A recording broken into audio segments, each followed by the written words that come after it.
Лейлекте тажик тараптан ооруканага ок атылды. Лейлек районунун Тажикстан менен чектеш интернационал айылында бүгүн саат 15:10 чамасында тажик тараптан ок атылды. Бул тууралуу улуттук коопсуздук боюнча мамлекеттик комитеттин чек ара кызматы кабарлады. Маалыматка ылайык, ок АК-47 автоматынан атылганы аныкталып, аймактык оорукананын терезесин талкалаган. Жабыркагандар жок. Окуядан кийин Кыргызстан менен Тажикстандын чек ара кызматынын өкүлдөрү телефон аркылуу сүйлөшүп, тажик тарап интернационал айылына жакын жерде кызмат өтөгөн чек арачылардын куралын текшерерин убадалаган. Ушул тапта бул окуя боюнча тиешелүү органдар иликтөө жүргүзүүдө. Саат 17:00 Кыргызстан менен Тажикстан чек ара кызматтарынын өкүлдөрү жолугушту. Анда тажик тарап курал текшерүү учурунда андан ок атылбаганын билдирген. Ошол эле учурда тажикстандык өкүл ок атуусунан атылып кетиши ыктымалдыгын белгиледи. Тараптар бул окуя боюнча өз-өзүнчө иликтөө жүргүзүүнү макулдашты. Учурда кыргыз-тажик чек арасында кырдаал туруктуу. Булак Кадам Медиа. Эл чындыкты билсин.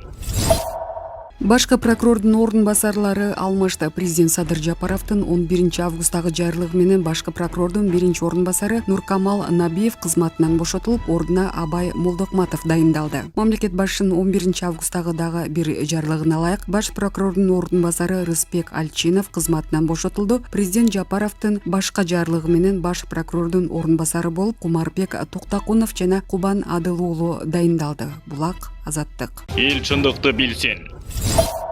Талибан жолчулары Кундуз аэропортун басып алды. Ооганстан түндүгүндө жайгашкан Кундуз шаарындагы стратегиялык мааниси бар аэропорт бир нече күндөн бери айыгышкан салгылаштардан кийин талиптердин колуна өттү. Ошол эле кезде провинциясынын борбору Кундуз шаары 11 августта алынып, толугу менен Талибанга карап калганы кабарланууда. Талиптер менен кармаштардан жеңилип шаарды бошотуп берген өкмөттүк күчтөр ушул эле провинциядагы Алиабад аймагына чегинген. Талибандын өкүлү Забиулла Мужахид Твиттерге жолчулар тобу аэропортту толугу мен ээлеген жазып, Ооган армиясынын айрым бөлүктөрү багынып бергенин белгиледи. Ошондой эле аскерлер жолчуларга кошулуп жатат деген видео тасманы жарыялады. Кундуздагы жергиликтүү кеңештин депутаты Амруддин Вали бул маалыматты ырастап, шаардын бир топ бөлүгү ээленип аэропорттогу салгылаштан чегинген Ооган аскерлери курал жарагы менен жолчуларга кошулуп кеткенин билдирди. Буга чейин талиптер 11 августка караган түнү Ооганстан түндүгүндөгү Файзабад менен Полихомри шаарларын басып алганы кабарланган. Ошону менен Талибан өлкөнүн 34 аймактык борборунун 9-уна көзөмөл орнотту. Талиптер тездик менен чабуул коюп, 6 августтан бери Кундуз, Сариполь,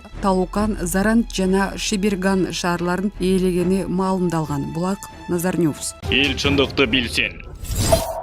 Кумтөр келишимин денонсациялоо иши башталды. Улуттук коопсуздук боюнча мамлекеттик комитет Кумтөр иши боюнча мурдагы президент Аскар Акаев кылмыш жоопкерчилигине тартылганын жарыялады. Акаев Орусиядан Бишкекке келип, бир апта сурак бергенден кийин кайра өлкөдөн чыгып кеткен. Мекеме буга улай генге байланыштуу келишимдердин денонсациялоо жумуштары башталганын кабарлады. Ал процесстин аягында чыгарынан күмөн сынагандар арбын. Акаев жана жоопкерчилик атайын кызмат Кумтөр гени жөнүндө кылмыш ишин иликтөөнүн баштапкы маалыматтары менен экинчи жолу 11 августта бөлүштү. Жаңы билдирмеде мекеме соңку камоолордун сурактарын жана алардын алкагында кабыл алынган чаралардын жыйынтыктарын берди. Демек, мекеме кабарлагандай тергөө негизделген корутундуларга келди жана ал чогултулган далилдер менен ырасталды. Тагыраагы келишимдерди түзүүдө жана ар кандай толуктоолорду, өзгөртүүлөрдү жана тактоолорду киргизүүдө Камеко жана Центера канадалык инвесторлор менен кызматташууда баштан аяк ири өлчөмдөгү коррупциянын далили. Кумтөргөн иштетүү менен байланышкан жана алардын шарттары Кыргызстан элинин түпкү кызыкчылыктарына жооп бербейт деп табылды. УКМКнын расмий өкүлү Назгүл Кыдыралиева негизги бүтүмдөрдү азаттыкка мындайча тааныштырды. Буга байланыштуу 1992 жылы башка келишимди түзүүдө жана 1994 жылы ага өзгөртүүлөрдү киргизүү учурунда коррупция фактысы боюнча экс-президент Аскар Акаев, экс-премьер-министр Турсунбек Чыңгышев, Апас Жумагулов жана Кыргызалтын мамлекеттик концернинин мурдагы президенти Дастан Сарыгулов кылмыш жоопкерчилигине тартылды. Экономикалык кайра куруу жана өнүктүрүү комитетинин экс төрагасы Борис Бирштейн дале изделүүдө. 2003 жылы Камека компаниясы менен түзүлгөн башка келишимде реструктуризациялоо учурундагы коррупция үчүн дагы мурдагы президент Аскар Акаев кылмыш жоопкерчилигине тартылды. Мында атайын кызматтын өкүлү Аскар Акаев жана андан башка аталган кайсы сотто, качан, кандай жагдайда кылмыш жоопкерчилигине тартылганын тактай алган жок. Сияга мунун деталдарын журналисттер УКМКнын төрагасы Камчыбек Ташиевдин өзүнөн сурап алууга аргасыз болчудай. Ташиев мурдагы мурдагы билдирүүлөрүнө айыптуулар кылмышын мойнуна алып жатканын, бирок иштин мөөнөтү өтүп кеткени үчүн алар камакка алынбай турганын айткан. Ушул себептен улам жоопкерчиликке тартылды деген мурдагы президенттин бөгөт чарасы камакка алуу деп чечилген эмес окшойт. Кыргызстандын туңгуч президенти Аскар Акаев 2-августта Бишкекке учуп келип, бир апта сурак бергенден кийин 8-августта кайра Кыргызстандан чыгып кеткен. Кайтарында кыска видео кайрылуу жарыялап, Кумтөр боюнча иштин алкагында тергөө менен кызматташып көрсөтмө бергенин айткан, соңунда элден кечирим да сураган. Мекенден алыс жүрүп, октябрь окуяларынан кийин Кумтөр алтын кенинин айланасында болуп жаткан окуяларга, чечкиндүү кадамдарга көз салып отуруп, четте кала албадым. Кыргызстанда жоопко тартылып издөөгө алынсам да, Кумтөр иши боюнча көрсөтмө берүү үчүн келдим. Келишим түзүлгөндөн тартып Кыргызстан көп жолу канадалык компаниянын кызыкчылыгы үчүн улуттук кызыкчылыкка каршы кадамдарды жасады. Анын ичинде кыргыз өкмөтүнүн Камека компаниясы салыктардан бошотуу тууралуу 1992 жылкы токтому кенди башкарууну Канада тарапка берип койгону үчүн кыргыз тарап эч кандай дивидендке да ээ боло албай, мамлекеттик бюджетке салык түшпөй калган. Бул жерде президент катары менин да катам бар, анткени Кумтөр долбоор боюнча чечимди мен кабыл алгам. Ошол өкмөткө Кыргызстан кызыкчылыктарын эске алган деп сокур ишеним арткам. Мен катачылыктарым үчүн кечирим сурайм. Кумтөр долбоору боюнча кыргыз элинин үмүтүн актай албадым деген Акаев кайрылуусунда. УКМКнын расмий маалыматында тергөө ошондой эле 2009-жылы Кумтөр долбоорунун жаңы шарттары жөнүндө келишим түзүүдө коррупциялык фактыга юридикалык баа бергени белгиленет. Бул эпизод боюнча экс-премьер-министр Игорь Чудиновго жана Кыргыз алтын ишканасынын башкармалыгынын мурдагы төрагасы Алмаз Жакыповго кылмышка шектүү экендиги тууралуу кабарлама берилди. Мунун алкагында мурдагы президент Курманбек Бакеевке, анын уулу Максим Бакеевке, мамлекеттик геология агенттигинин мурдагы директору Капар Курманалиевке, директорлор кеңешинин төрагасы Алексей Елисеевке, инвесторлордун өкүлү Андрей Сазановго издөө жарыяланды. 2012-2014 жылдар аралыгындагы чечимдерге байланыштуу экс-спикер депутат Асылбек Жээнбековго, депутат Төрөбай Зулукаровго, экс-премьер-министрлер Өмүрбек Бабановго, Темир Сариевке, экс-депутат Исхак Пирматовго, Талант Узакбаевго, Алмаз Батырбековго, президенттин парламенттеги мурдагы өкүлү Данияр Нарымбаевго, өкмөттүн парламенттеги мурдагы өкүлү Динара Молдошевага жана мурдагы биринчи вице-премьер-министр Тайырбек Сарпашевго айып тагылды. Булардын ичинен Узакбаев, Батырбеков, Сарпашев тергөө менен кызматташуу келишимине ылайык үй камагына чыкты. Молдошева тилкат менен бошотулган. Бабанов дарылануу үчүн чет жакка чыгарылды, калгандары камакта. Аталгандардын айрымдары өзү жактоочулар аркылуу иш боюнча коюлган айыптарды төгүндөп чыгышкан. Шектүү катары ысымы келтирилгендердин бири Кыргыз алтын ишканасынын мурдагы президенти Дастан Сарыгулов 9-августта Азаттыкка курган маегинде күнөөсүн четке каккан. Кумтөргө байланыштуу келишимди жогорку кеңеш 1994-жылы 25 майда кабыл алган. Ал токтомго 350 депутат кол койгон. Андан кийин ошол эле жылы 31 майда өкмөт чоң жыйын өткөрүп келишимге кол койгон. 29 адам кол койгон. 24 министрликтер менен комитеттердин жетекчилери, 5 ири коомдук уюмдардын башчылары болчу. Жетекчилер эмне үчүн кол койгон? Алар ошол өздөрүнүн мекемелеринин укугуна туура келген маселелерге жооптумун деп кол коюшкан. Мен Кыргыз алтынын жетекчиси катары Кумтөрдүн курулушуна жооптуу болгом жана анын өндүрүш технологиялык көрсөткүчтөрүн камсыз кылуусуна кол коюп бергем. Андан бери 24 жыл өттү. Кумтөр иштеп жатат, курулушуна, өндүрүш технологиялык көрсөткүчүнө бир дагы доо жок. Анда мен эмнеге күнөөлүүмүн? Эгерде жогорку кеңеш сессия менен келишимди бекитсе, өкмөт токтом менен ал келишимди турмушка ашырса, андан мен жалгыз эле күнөөлүү боло беремби? Анда калыстык үчүн жанагы 24 министрлик комитеттердин жетекчилеринин баарын жоопкерчиликке тартсын да. Экология боюнча жаратылышты коргоо комитети, алтын запастар боюнча экология комитети жооптуу болгон. Бардык ошондой болчу, анын